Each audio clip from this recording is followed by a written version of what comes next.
Observa con atención este vehículo. En su interior viajaban 3 jóvenes cuando de repente el automóvil comenzó a acelerar hasta alcanzar aproximadamente 160 km por hora, sin que la conductora accionara el freno antes de impactar violentamente contra un edificio. Solo una de las 3 personas sobreviviría. Lo que inicialmente parecía un terrible accidente escondía una historia mucho más inquietante.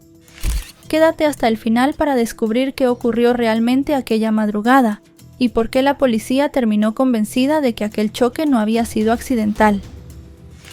El caso de Mackenzie Shirilla. Hola a todos, ¿cómo están? Mi nombre es Lesma, espero se encuentren muy bien. Yo como siempre muy contenta de poder estar un día más aquí con ustedes, muy agradecida de que me estén viendo donde quiera que se encuentren. Sin decirles más, les doy la bienvenida al video de hoy.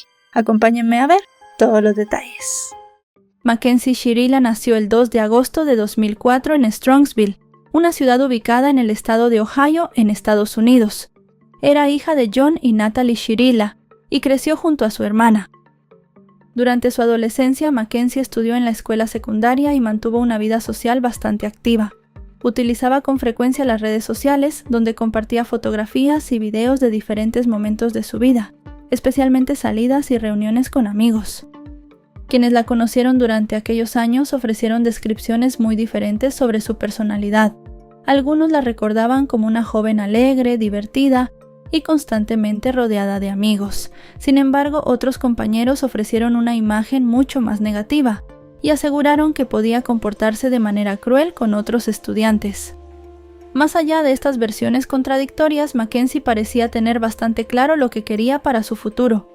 Uno de sus mayores intereses era el modelaje, y tenía planes de mudarse a Los Ángeles, California, después de terminar la secundaria para intentar abrirse camino en esa industria.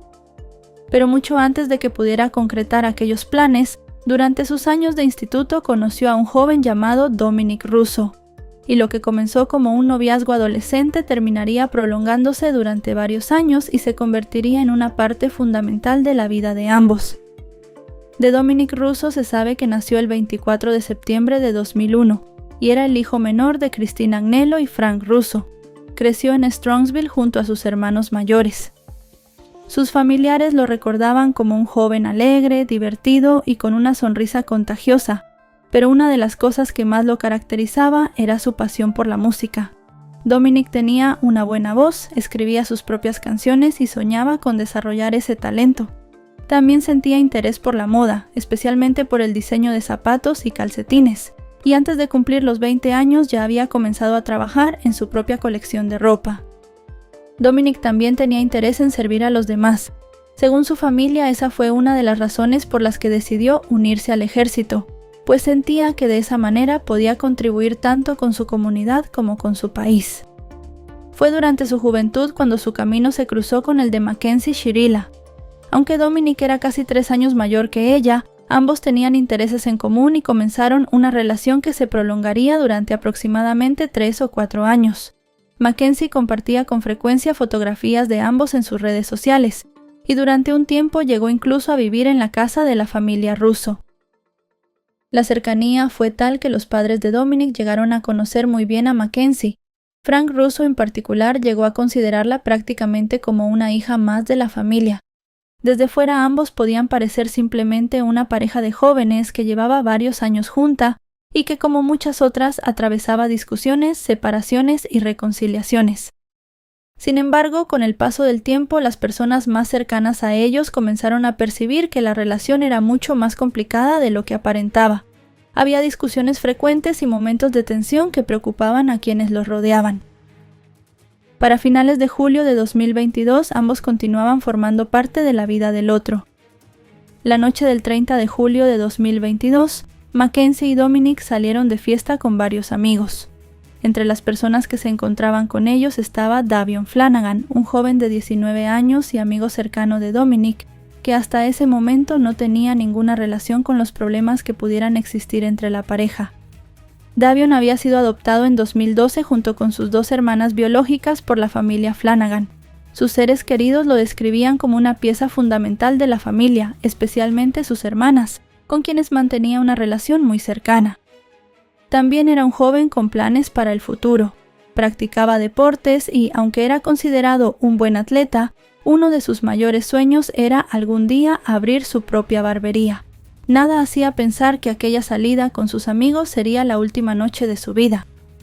Aquella noche los jóvenes permanecieron varias horas reunidos con sus amigos, y según se conocería posteriormente, durante la fiesta hubo consumo de sustancias. La reunión se prolongó hasta la madrugada. Finalmente, alrededor de las 5:30 de la mañana del 31 de julio, Mackenzie, Dominic y Davion decidieron marcharse. Davion necesitaba regresar a su casa, y Mackenzie se ofreció a llevarlo en su vehículo. Así los tres emprendieron el recorrido hacia la casa del joven. Poco después de las 6 de la mañana, una persona que había salido a correr por la zona encontró un vehículo completamente destrozado contra la pared de ladrillos de un edificio en Strongsville, Ohio. Al darse cuenta de que había personas dentro del vehículo, se comunicó con los servicios de emergencia.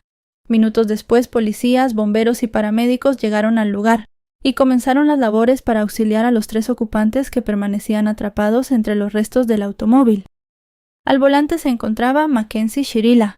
En el asiento del copiloto estaba Dominic Russo y en la parte trasera Davion Flanagan. Los equipos de emergencia comprobaron que Mackenzie continuaba con vida, aunque había sufrido heridas de gravedad. Fue trasladada de emergencia en una ambulancia aérea hasta un hospital cercano, donde posteriormente tuvo que someterse a varias operaciones. Mientras tanto, Dominic y Davion no tuvieron la misma suerte. Ambos fueron declarados muertos en el lugar. Dominic tenía 20 años y Davion apenas 19. En cuestión de horas, las familias de los dos jóvenes recibieron una noticia que cambiaría sus vidas para siempre. Lo que había comenzado como una noche entre amigos había terminado con 2 de ellos muertos y una tercera joven gravemente herida. Para la policía, en cambio, apenas comenzaba el trabajo de determinar qué había ocurrido. Los investigadores tenían frente a ellos un automóvil prácticamente destruido, 2 víctimas mortales y una conductora que debido a sus heridas había sido trasladada al hospital. Por eso, una de las primeras tareas fue examinar el vehículo y la escena en busca de cualquier elemento que pudiera ayudar a reconstruir los minutos anteriores al impacto. Y entre las pertenencias que llevaba Mackenzie encontraron algo que abrió una de las primeras líneas de investigación. En uno de los bolsillos de su sudadera llevaba hongos alucinógenos. Mientras Mackenzie permanecía hospitalizada recuperándose de sus heridas, la policía comenzó a investigar las posibles causas del choque. En aquel momento todavía debían determinar si estaban ante una falla mecánica, una imprudencia al volante o si el consumo de alguna sustancia había influido en lo ocurrido. Las pruebas de sangre realizadas a Mackenzie detectaron la presencia de tetrahidrocannabinol, el principal componente psicoactivo del cannabis. Sus niveles estaban por encima del límite establecido en Ohio. Pero las sustancias eran solamente una de las piezas que los investigadores debían analizar. Para saber realmente qué había ocurrido aquella madrugada, necesitaban reconstruir los últimos movimientos del vehículo y determinar cómo había terminado impactando contra aquella pared. Para ello comenzaron a revisar las cámaras de seguridad de los establecimientos ubicados en los alrededores y sometieron el automóvil a un análisis más exhaustivo. Poco a poco, las imágenes y la información recuperada del propio vehículo comenzaron a revelar detalles que despertaron nuevas dudas entre los investigadores. A medida que las evidencias obtenidas comenzaron a generar dudas sobre la posibilidad de que se tratara de un simple accidente, los investigadores decidieron profundizar en la vida de los jóvenes. Necesitaban saber qué había ocurrido durante las horas, días e incluso semanas anteriores al choque, por lo que comenzaron a conversar con familiares, amigos y otras personas cercanas a Mackenzie y Dominic. Fue entonces cuando salió a la luz que la relación entre ambos era mucho más complicada de lo que podía parecer desde fuera. Mackenzie había vivido durante un tiempo en la casa de la familia Russo, y según los testimonios, la pareja atravesaba constantes discusiones, separaciones y reconciliaciones. La madre de Dominic aseguró que las peleas eran frecuentes y que entre ellos llegaron a existir amenazas. Uno de los hermanos mayores de Dominic también habló sobre la relación y aseguró haber conocido numerosos comportamientos negativos de Mackenzie hacia su hermano. Algunos amigos coincidieron en que la joven podía reaccionar de manera agresiva cuando Dominic la contradecía o se negaba a no hacer lo que ella quería. Con el tiempo, Mackenzie dejó de vivir con los Russo, aunque continuaba intentando visitar a Dominic. No obstante, él no siempre quería recibirla. Incluso existían grabaciones que mostraban algunos de aquellos enfrentamientos. En una de ellas, Mackenzie aparecía discutiendo con Dominic después de que él se negara a dejarla entrar. La joven lo insultaba y amenazaba con causar daños a su automóvil, incluyendo romper una de las manijas y rayar la carrocería. Sin embargo, entre todos los episodios que comenzaron a salir a la luz, hubo uno que resultó especialmente inquietante. Había ocurrido el 17 de julio de 2022, exactamente 2 semanas antes de la muerte de Dominic. Aquel día Mackenzie conducía mientras él viajaba como pasajero, cuando en algún momento del trayecto ambos comenzaron a discutir. La situación se volvió tan tensa que Dominic llamó a su madre y le pidió que fuera a recogerlo. Pero como ella no podía hacerlo, el joven recurrió a uno de sus amigos, quien permaneció hablando con él por teléfono mientras se dirigía hasta el lugar. Fue durante aquella conversación cuando el amigo escuchó a Mackenzie decir que iba a estrellar el automóvil. Cuando finalmente llegó al lugar, encontró el vehículo de Mackenzie detenido a un lado de la carretera, con la puerta del copiloto abierta. Mackenzie se encontraba fuera del automóvil, golpeando a Dominic con ambas manos. Finalmente, Dominic logró salir de aquella situación y abandonó el lugar junto a su amigo. Mientras los investigadores intentaban reconstruir lo ocurrido aquella madrugada, Mackenzie continuaba recuperándose de las graves heridas que había sufrido. Permaneció hospitalizada durante varias semanas y tuvo que someterse a diferentes operaciones. Cuando las autoridades pudieron hablar con ella, Mackenzie sostuvo que no recordaba qué había ocurrido durante los momentos previos al impacto. Esa falta de recuerdo se mantendría con el paso del tiempo, y la joven insistiría una y otra vez en que la muerte de Dominic y Davion había sido consecuencia de un accidente. Incluso llegó a plantear la posibilidad de someterse a hipnosis, con la esperanza de recuperar los recuerdos de aquella madrugada. Mackenzie también se comunicó mediante mensajes de texto con los padres y hermanos de las víctimas para expresar sus condolencias. En el caso de Dominic, además, publicó mensajes en su obituario en los que lamentaba su muerte y expresaba cuánto deseaba poder abrazarlo una última vez. Para ella, al menos públicamente, lo ocurrido había sido una terrible tragedia, en la que también había perdido al joven con quien había mantenido una relación durante años. Sin embargo, durante los meses siguientes, Mackenzie comenzó poco a poco a retomar algunas actividades de su vida.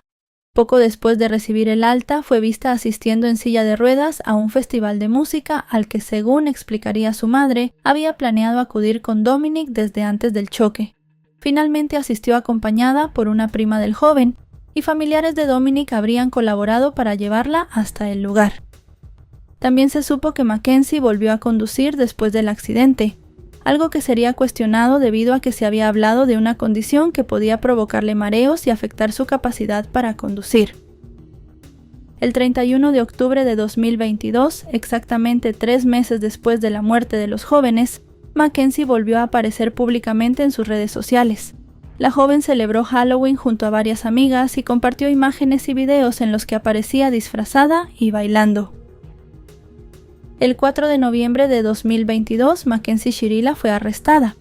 Para entonces ya había cumplido 18 años, y las autoridades consideraban que las evidencias reunidas durante la investigación eran suficientes para sostener que lo ocurrido aquella madrugada no había sido simplemente un accidente automovilístico.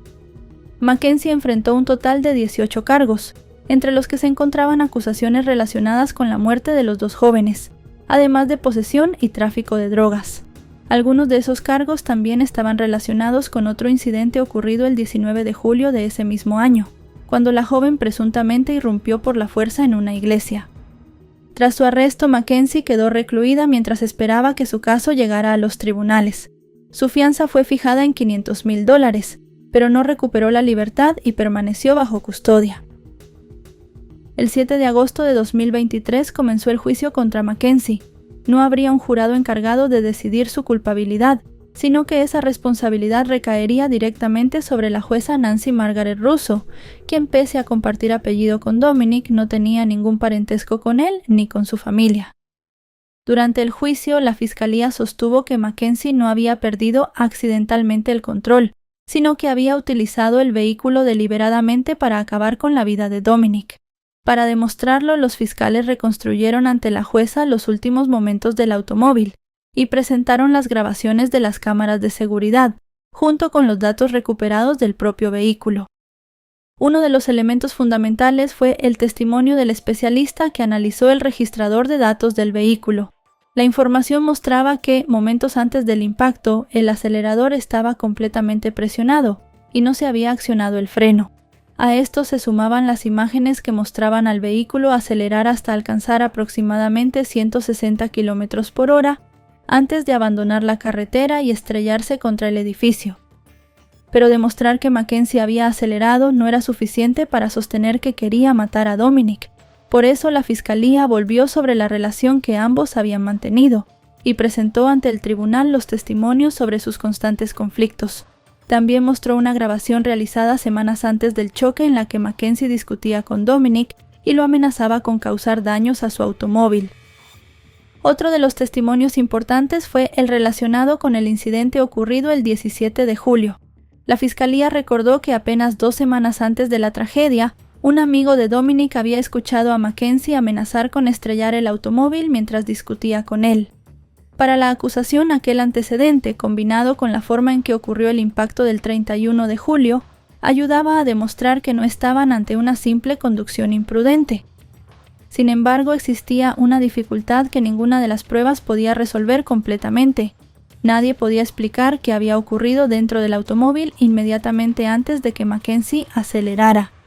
Dominic y Davion habían muerto, y Mackenzie aseguraba no recordar aquellos momentos. De hecho, algunos de los jóvenes que estuvieron con ellos durante la fiesta declararon que no habían observado ningún conflicto evidente entre la pareja aquella noche. La defensa utilizó precisamente ese vacío para cuestionar la hipótesis de la fiscalía. El abogado de Mackenzie argumentó que no existía manera de saber qué había sucedido entre los 3 jóvenes dentro del vehículo ni qué provocó exactamente la conducta de Mackenzie. Según su postura, las pruebas podían demostrar cómo terminó el automóvil contra el edificio, pero no necesariamente que ella hubiera decidido matar a Dominic y mucho menos a Davion. Los abogados también rechazaron la idea de que Mackenzie fuera la única responsable de los problemas existentes en su relación. Aunque reconocieron que el noviazgo había sido conflictivo, sostuvieron que las peleas no eran unilaterales. Además, profesionales médicos que atendieron a Mackenzie después del choque declararon que cuando recuperó la conciencia, la joven había manifestado sentimientos de culpa y vergüenza por lo ocurrido. Durante el proceso también se habló de la afirmación de Mackenzie de que no podía recordar el accidente y de problemas médicos que la defensa planteó como posibles explicaciones alternativas. Sus abogados insistieron en que la fiscalía estaba intentando convertir una tragedia automovilística en un asesinato, sin poder explicar qué había ocurrido en los segundos decisivos dentro del vehículo. La fiscalía, por su parte, también dirigió la atención hacia lo que Mackenzie había hecho durante los meses posteriores a las muertes. Ante la jueza aparecieron las imágenes de su asistencia al festival de música y sus publicaciones de Halloween. Los fiscales utilizaron estos elementos para sostener que su comportamiento mostraba una sorprendente falta de remordimiento después de que Dominic y Davion perdieran la vida. La defensa rechazó esa interpretación y sostuvo que intentar recuperar cierta normalidad después de sobrevivir a un accidente mortal no convertía automáticamente a Mackenzie en una asesina. También presentó cartas escritas por trabajadores del Centro de Detención Juvenil, en las que se hablaba favorablemente de su comportamiento durante el tiempo que permaneció recluida y de los avances que había realizado durante sus sesiones de terapia. El 14 de agosto de 2023, Mackenzie Shirila regresó al tribunal para conocer la decisión de la jueza. Después de escuchar durante varios días los argumentos de ambas partes, había llegado el momento de determinar si aquella madrugada Mackenzie había provocado deliberadamente el choque o si, como sostenía su defensa, las pruebas no permitían demostrar que hubiera existido una intención homicida. Al comunicar su decisión, la jueza dejó claro que para ella la totalidad de las evidencias demostraba que Mackenzie había actuado de manera intencional y determinó que su objetivo aquella madrugada había sido matar a Dominic y consideró que el automóvil había sido utilizado como un arma para conseguirlo. La explicación de que todo hubiera sido producto de un accidente no consiguió convencerla. La jueza también hizo una distinción importante respecto a Davion.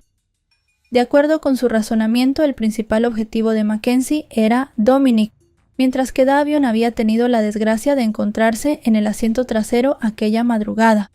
Eso no disminuía la responsabilidad de la acusada por su muerte, pues al tomar aquella decisión había puesto deliberadamente en peligro la vida de todos los ocupantes del vehículo.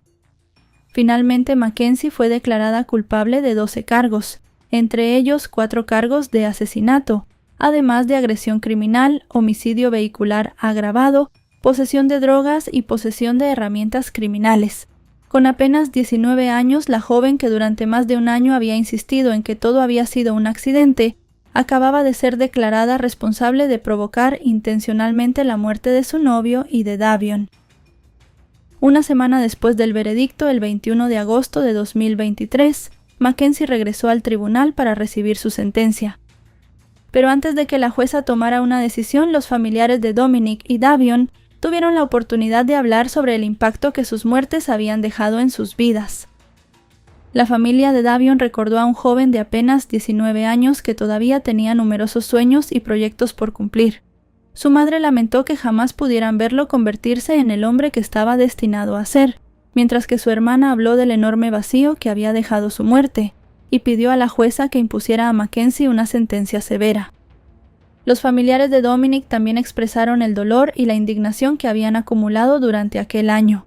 Su madre aseguró que después de conocer las evidencias estaba convencida de que la muerte de su hijo no había sido producto de un accidente. También recordó que mientras Dominic y Davion habían perdido definitivamente su futuro, Mackenzie todavía conservaba el suyo, aunque tuviera que vivir una parte de él en prisión. Después de escuchar a las familias de las víctimas, Natalie Shirila tomó la palabra para defender a su hija. Aseguró que Mackenzie había quedado profundamente afectada por la muerte de Dominic y que durante los meses posteriores pasó gran parte del tiempo llorando, utilizando su ropa y escuchando la música que él había compuesto. También sostuvo que muchos de sus comportamientos posteriores habían sido malinterpretados y que su hija realmente estaba atravesando un proceso de duelo. Sin embargo, la declaración de Natalie llamó la atención de la jueza por una razón muy concreta. Prácticamente todo su discurso estaba centrado en el sufrimiento de Mackenzie. La jueza terminó señalando que estaba escuchando mucho sobre ella, pero nada sobre los 2 jóvenes que habían muerto. Finalmente, el 21 de agosto de 2023, poco más de un año después de la muerte de Dominic y Davion, llegó el momento de conocer la sentencia. Mackenzie Shirila tenía 19 años y había sido declarada culpable de provocar intencionalmente el choque que terminó con la vida de los 2 jóvenes. La jueza la condenó a 2 penas de 15 años a cadena perpetua, una por cada víctima, que serían cumplidas de manera simultánea. Además, le prohibió de por vida renovar su licencia de conducir. Esto significaba que después de cumplir un mínimo de 15 años en prisión, Mackenzie podría presentarse ante una junta para solicitar la libertad condicional, aunque eso no garantizaba que fuera a recuperarla. Antes de terminar, la jueza también le hizo una contundente advertencia. Existía una posibilidad real de que pasara el resto de su vida en prisión, y llegado el momento, buena parte de esa decisión dependería de su comportamiento y de la Junta de Libertad Condicional. Poco después, Mackenzie fue escoltada fuera de la sala para comenzar a cumplir su condena. A pesar del veredicto y de la condena, Mackenzie Shirila nunca cambió su versión. Insistió en que jamás habría provocado aquel choque intencionalmente y aseguró no recordar qué ocurrió durante los últimos momentos dentro del vehículo. Sin embargo, después de analizar todas las evidencias, la justicia llegó a una conclusión completamente diferente y determinó que aquella madrugada Mackenzie había utilizado su automóvil deliberadamente para acabar con la vida de Dominic, llevándose también por delante la de Davion. Y quizá lo más inquietante de esta historia es que nunca sabremos exactamente qué ocurrió dentro de aquel vehículo antes del impacto. No sabremos qué se dijeron, si hubo una discusión o qué pasó por la mente de Mackenzie durante aquellos últimos instantes. Las únicas 3 personas que podían conocer toda la verdad eran quienes viajaban dentro del automóvil. Dominic y Davion murieron aquella madrugada, y Mackenzie, la única sobreviviente, sostiene que no puede recordarlo. Lo único que quedó fueron las evidencias, los antecedentes y una sentencia que determinó que aquello no había sido un accidente. Dominic tenía apenas 20 años y Davion 19 cuando perdieron la vida, mientras que Mackenzie tendrá que esperar hasta cumplir el mínimo de su condena para saber si algún día podrá recuperar su libertad. Pero aunque llegue ese momento, probablemente seguirá existiendo una pregunta que ninguna sentencia podrá responder. ¿Qué ocurrió realmente dentro de aquel automóvil antes de que todo terminara contra aquella pared? Me gustaría saber tu opinión, te leo en comentarios.